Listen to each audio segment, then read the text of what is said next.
On this episode of Travelogue, we'll be taking you on an adventure in Beijing's outskirts. From ancient culture at the Tanja Temple to a perfectly preserved traditional village called 7d93eb96d9cf42b6a268b216f26e1b2c. We'll be making lanterns in Hongmiao before heading to Huairou for some food and lots of fun-filled activities like rock climbing. And finally, the star of the show, the Great Wall. Enjoy!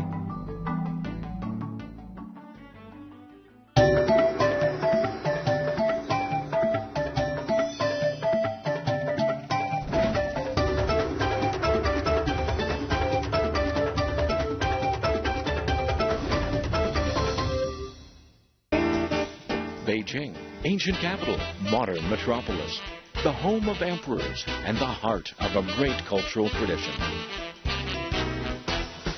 Beijing, old and sedate, young and dynamic, a modern open city on the fast track to reinventing itself. Beijing, where two worlds mingle. Being Beijing is experiencing the life, seeing the sights, sampling the culture. That's being Beijing.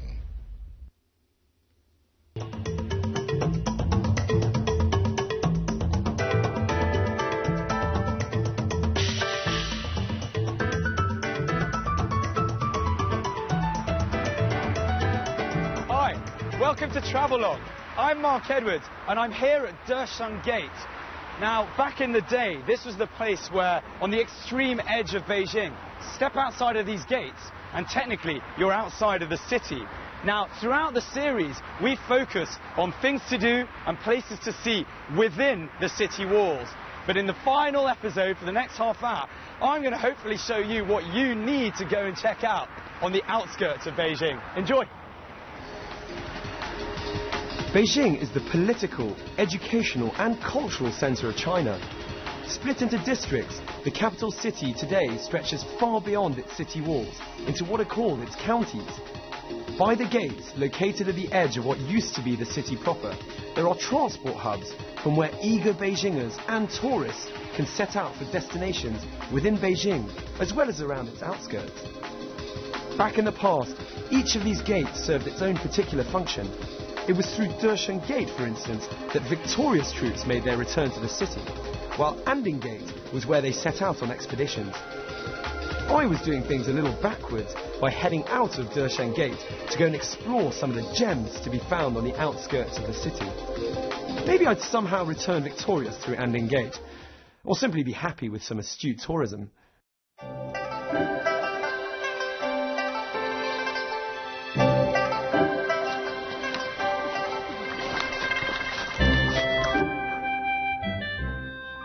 So I've driven out about an hour outside the centre of Beijing to the Tanja, the oldest temple in this region of China. So old, in fact, that they actually say, first came the Tanja temple, then came Beijing. Situated 45 kilometers west of Beijing, Tanja Temple is the largest of all of Beijing's temples. With a history of over 1,600 years, it is one of the most important holy sites in the capital. Tourists and religious folk slowly and peacefully make their way together up a delightful climb amongst the trees to reach the temple. This place is a must-see for anyone with a love of Chinese temples and dramatic mountain scenery. Or even if you're just looking for a chance to relax in a peaceful environment. That said, try and avoid coming here on the 1st and the 15th days of the lunar month, as that's when the temple is overflowing with people coming to worship and burn incense. Unless, of course, big crowds are your thing. Personally, I was quite happy visiting on another day when the crowds were sparse and I was able to lethargically take in the sights. It really is an ideal day trip if you want to get away from the hustle and bustle of a big cosmopolitan city like Beijing. And spending some time in Tanja Temple, or its tea house in particular, helps to reinforce this feeling. It's just so peaceful here. Whether you come to pray, or simply to fulfill your role as a budding culture vulture, you will find that the trees and flowers in and around